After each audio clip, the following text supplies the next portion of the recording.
եւ Որդու եւ Որդուի Սրբու ամեն։ Սիրելի հայ զինվոր, մեծ ցավ էր բոլորիս համար տեղեկանալ, որ վերջին օրերին թշնամու նախաձեռնած դիվերսիոն հարձակումներից զոհվել են հայոց բանակի մարտիկներ։ Հերոսաբար ընկած մեր մարտիկները պատվով կատարել են իրենց սրբազան պարտականությունը, այն է պաշտպանել են հայրենի սահմանը և կանխել թշնամու ներթափանցումը հայրենի հող։ Մեր հերոսների ուժգին հակահարվածը ստիպել է թշնամուն նահանջել, պատճառելով նրանց մեծ կորուստներ։ Քաջարի հայ զինվոր,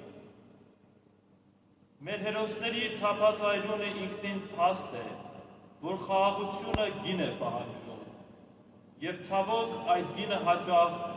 դուք եք վճարում ձեր իսկ այրամբ։ Իր հաճախակի հարձակումներով թշնամին փորձում է խուճապ ստեղծել ամբողջ սահմանի երկայնքով, հոգեբանական վախ տարածել հայ ժողովրդի մեջ և բարոյազրկել հայ զինվորին։ Սակայն անվերապահորեն կարելի է ասել, որ թշնամին իր հաշվարկներում սխալվել է։ Այո, սխալվել է, որքանով որ հնարավոր չէ բարոյազրկել հայ զինվորին, ով իր ոգեղեն ներշնչանքը և ուժն ստանում է հայոց պատմության փառաբանց հաղթանակներից, այդ հաղթանակները պարգևած քաջազուն հերոսներից և այդ հերոսներին օրհնած ու խաչով դեպի մարտի դաշտ ուղեկցած եռամեծար սուրբներից։ Սխալվում է, քանի որ հայ զինվորին արիության և սխրագործության է մղում հայոց լեռներում դերսավառնող Անդրանիկի, Նժդեհի և Դրոյի անպարտ ոգին։ Եվ վերջապես թշնամի սխալվում է, որովհետև հայ զինվորը կրթվել է արցախյան հերոսամարտի քաջագործություններով, հայ զինվորի ազգային ինքնությունը ձևավորվել է հաղթանակած ազգի գիտակցության հենքի վրա։ Սիրելի հայ զինվոր, այսօր յուրաքանչյուր հայ մտածում է, թե ինչպես նպաստի մեր հայրենիքի և հայոց բանակին հնարավորինս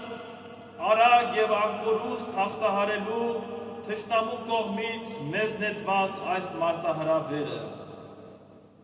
Պետական այրերը փորձում են հարցը լուծել դիվանագիտական ճանապարհով։ Զինվորականները գործի են դրել իրենց ռազմական գիտելիքները։ Ոմանք ներքաշվել են վիրտուալ պատերազմի մեջ։ Մենք Երուսաղեմի Սրբոց Հակոբյանց միաբանության և Սուրբ Հարության տաճարի միաբաներս որոշեցինք աղոթք առաքել առ Աստված Քրիստոսի սուրբ գերեզմանից և խնդրել Տիրոջից իր առատաբար խորհրդությունը հայ ժողովրդի և հայոց բանակի վրա, որպեսզի զորացած Տիրոջ օրհնությամբ կարողանանք միասնաբար դիմագրավել թշնամու յուրաքանչյուր ոտնձգության։ Քրիստոսի լույս գերեզմանի վրա մատուցել ենք սուրբ պատարագ, իսկ պատարագի ավարտին կատարել ենք հոգեհանգստյան կարգ, որի ընթացքում աղոթել ենք զոհված մարտիկների հոգիների փրկության համար։ Թող Աստված հագչեցնի նրանց հոգիները իր երկնային օթևաններում, իսկ նրանց ծնողներին ու ազգականներին շնորհի Սուրբ Հոգի մխիթարություն։ Հայ մարտիկ, դու միշտ անպարտ ես, որովհետև քո մեջ հոսում է Սուրբ Վարդանի այրունը, քեզ պահապան է Սուրբ Լուսավորչի աչը և քեզ ուղեկցում է Սուրբ Նարեկացու մշտամրմունջ աղոթքը։ Այսօր քո պարտքն է թշնամուն գիտակցել տալ, որ հայ ժողովուրդը վճռական է խաղաղ ապրելու իր հայրենի երկրում և պատրաստ է արժանի հակահարված տալ բոլոր այն նախաձեռնություններին, որոնք միտված են խաթարելու հայոց աշխարհի անդորրը և հայ ժողովրդի խաղաղ ստեղծագործելու և արարելու կամքն ու իրավունքը։